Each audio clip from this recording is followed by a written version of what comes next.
Hello sa mga followers ng YouTube channel na Usapang Religion. Ako si Alvin, faculty ng Penwell School of Theology at welcome dito sa ating series na Read Your Bible. So sa isa sa mga videos, merong nagtanong kung inutos daw ba sa Bible na bawal maging pastor ang mga babae. And it seems to me na yung nagtanong, meron na rin siyang context na pinanggagalingan. Kasi yung tanong niya, sabi niya, ano raw ba talaga yung totoong context ni Apostle Paul nung sinabi yon? So, siguro ang tinutukoy niya na verse ay yung 1 Timothy chapter 2 verse 11 to 12. Sinabi kasi doon ni Apostle Paul na women should learn in silence and humility.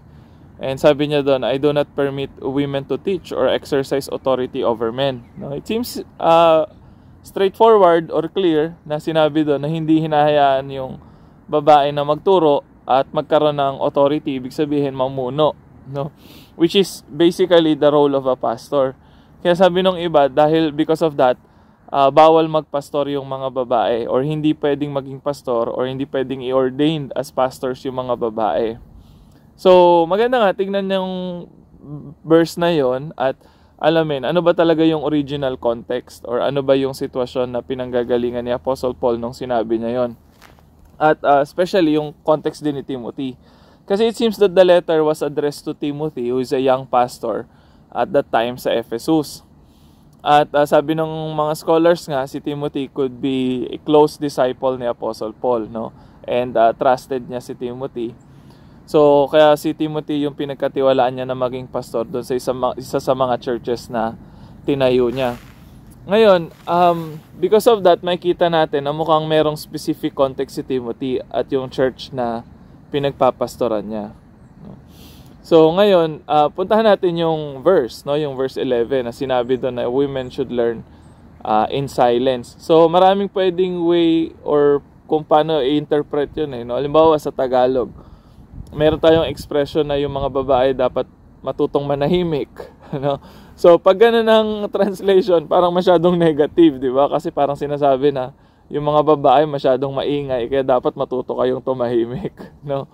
O kaya sa kabilang banda naman, pwedeng ibig sabihin nun is ang mga kababaihan dapat matuto ng tahimik. Ibig sabihin ang emphasis doon is yung manner of learning. Na yung mga babae dapat matuto sila or they should study, they should be educated, no, in a quiet manner, parang gano'n, no? Kaya doon sa translation ng New English Translation, sabi doon, women should learn quietly. So, it's more on the manner of learning, no? Hindi yung learning how to be quiet, no? Hindi yun yung point. So, I think na-capture ng NET yung meaning doon ni Paul na sinasabi nga is yung mga babae dapat matuto sila in a quiet way, no? Ngayon, bakit sinabi ni Apostle Paul yon? And it seems sa panahon niya, perhaps parang unusual yon kasi sa panahon nila, yung mga babae, they don't, get formal education as men, no? Hindi nila privilege yun or hindi yun kasama sa mga privileges nila bilang babae, no? So, that's one, no? Kaya sabi nung iba, most probably, kaya hindi hinahayaan ni Paul na magturo yung mga babae sa Ephesus is because not many of the women in Ephesus are able to have education, no? So, ibig sabihin, ang tinitignan, ang context doon ni Apostle Paul is yung capability ng mga babae na magturo. That at that time, they do not have the skill or, the proper training to be able to teach. So, ngayon, yung pangalawang expression, yung I do not permit them to exercise authority over men. Ano yung ibig sabihin doon ng word na exercise authority? No, that's another thing na magandang tignan din. And sa comment ni Lou and Naida doon sa kanilang book na Greek Syntax or something about the Greek text, sabi nila yung word na ginamit doon ni Apostle Paul, parang unique yung pagkagamit doon ni Paul in a sense na ang tinutukoy doon is yung pag-exercise ng dominion or ruling over or lording over. So, ibig sabihin, ang point doon ni Apostle Paul, hindi niya hinahayaan yung mga babae na i-overpower yung mga lalaki. So, it's about, dominating the other group of people, no? Na parang it's women versus men, no? And sinasabi doon ni Paul na hindi niya hinahayaan na yung mga babae na i-dominate yung mga kalalakihan, no? So it's not simply role of leadership yung tinutukoy, but it's actually overpowering the other, no? So power relations yung pinag-uusapan doon sa passage na yon, no? So yun yung isang nuance, or pwede nating makita na meaning ni Apostle Paul na sinasabi niya yon. Ngayon, bakit niya sinabi yon, no? Bakit niya sinasabi na yung mga babae dapat matuto ng tahimik or quietly, and at the same time hindi sila pwedeng magturo, or hindi sila pwedeng mag-exercise ng power, or to dominate over men, no? Siguro ang isang pwede nating tignan dyan is yung context nga ng Timothy chapter 2, na it seems ang context doon is about public worship, no? Kaya doon sa earlier part ng chapter 2, meron doon sinabi si Paul na ini-encourage niya yung mga tao na manalangin, no? Sabi doon yung men should pray with, raising their hands, in humility, without without contention, or without arguments, without quarrel, or without anger. No, ibig sabihin parang yung letter na yun ni Paul, merong underlying context, no? Na parang yung sa context ng church ng Timothy, parang merong something about quarreling or anger, no? Kaya sabi niya ang alternative doon is to worship or to pray. Instead na magalit ka, instead na mag-away kayo, manalangin kayo at ipanalangin niyo lahat ng mga tao, especially yung mga namumuno, yung mga leader, no? So again, merong doon, no? Makikita nyo merong issue about power ulit, no? So mukhang ang 1 Timothy chapter 2 talks about yung power relation sa loob ng church, no? At hindi lang sa loob ng church, but even in society in general, no? At yun yung ina-address ni Paul doon sa letter niya na yon. Ngayon, ang unique thing about that letter is yung context nun is public worship. Tapos sa public worship, kasama yung mga babae at lalaki. Now, it seems unusual for some na ganun yung setting. Kasi if you will notice sa Bible, especially sa Old Testament, pag nag-worship publicly yung mga tao, merong segregation. Nakahiwalay yung babae tsaka lalaki. But in the context of Paul, magkasama yung lalaki at babae sa public worship. So kaya may chance na kaya niya sinasabi na yung mga babae dapat manahimik or tumahimik, no, matuto ng tahimik, ay dahil nakaka-disturb sila marahil sa public worship kung maingay sila, no? So maaring may mga tanong sila, may mga issue sila at tinatanong nila yon sa ibang kasama nilang nag-worship, nakaka-disturb. Kaya sasabihin talaga ni Paul na dapat tahimik lang kayo, no? Igalang nyo yung time na yon ng worship or yung time na yon ng pag-aaral, no? So that's another thing, no? Ngayon, ang isa pa na mapapansin natin or pwede nating pansinin dun sa word na yon, sa verse na yon, is yung mga words na ginamit. For example, dun sa command niya that all men should pray, no? Yung men na tinutukoy dun, ano ba yon? Mga lalaki lang ba talaga or kasama dun yung mga babae, no? So titingnan natin again yung context ni Paul, na yung context niya is male dominated, no? Kaya ang laging default nila sa mga words na ginagamit is yung masculine gender, no? Kaya sabi ko dun sa isang video ko, may mga language na gender specific, no?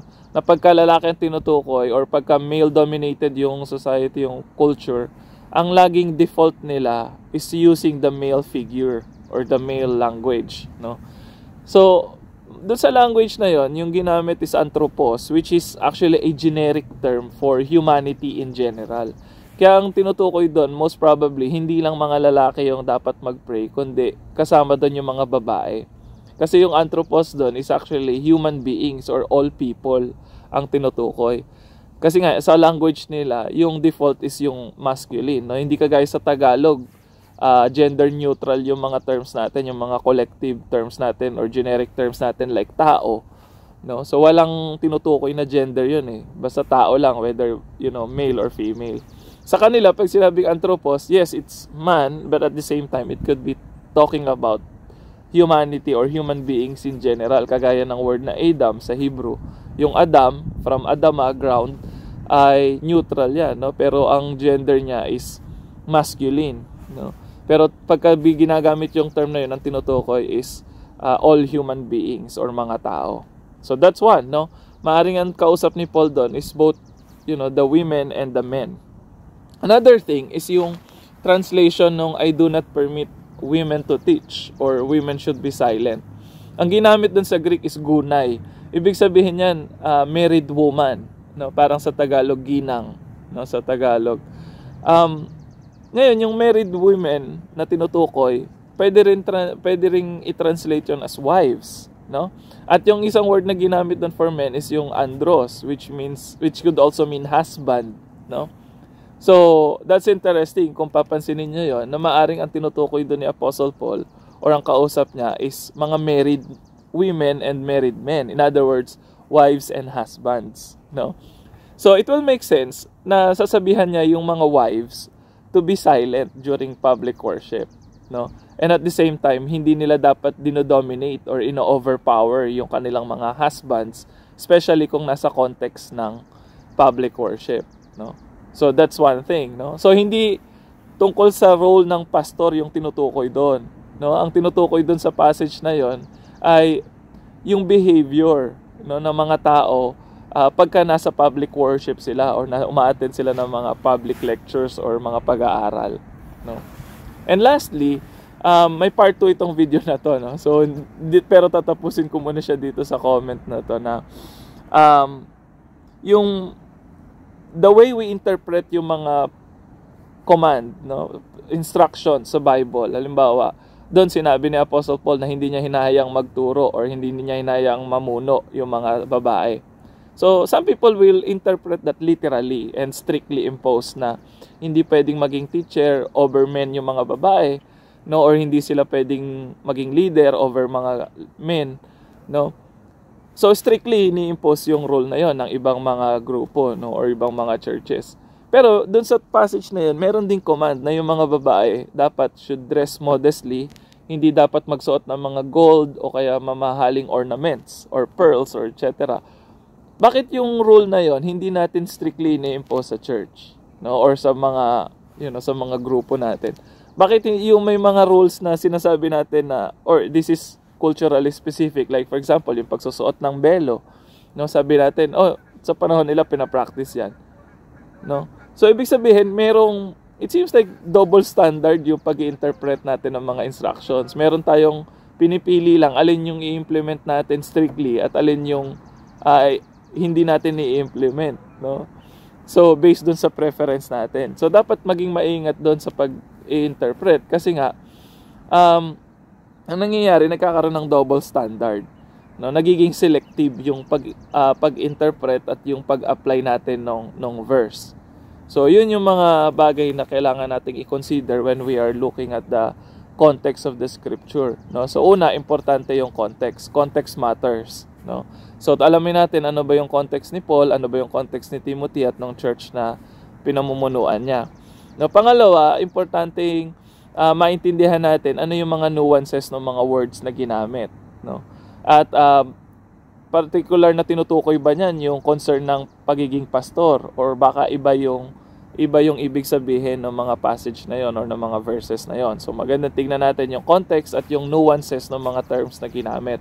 And finally nga, yung principle, ano ba yung, paano ba natin ina-apply yung verse or yung passage? No, alin yung mga ina-apply natin strictly or ini-impose natin strictly, alin yung mga arbitrary or, relative yung application. So, yun, tignan natin yung mga bagay na yun bago tayo mag-impose ng mga theological constructs natin or mga doktrina natin sa simbahan or sa mga churches natin. So, yun lang muna yung sasabihin ko sa video na ito. So, sa mga susunod, yung part 2 tungkol dito sa tanong na to, kung sinabi ba talaga sa Bible na bawal maging pastor ang babae. So, I hope nakatulong. At kung may mga question pa kayo, ilagay nyo lang sa comments. So, maraming salamat sa pakikinig. See you next time.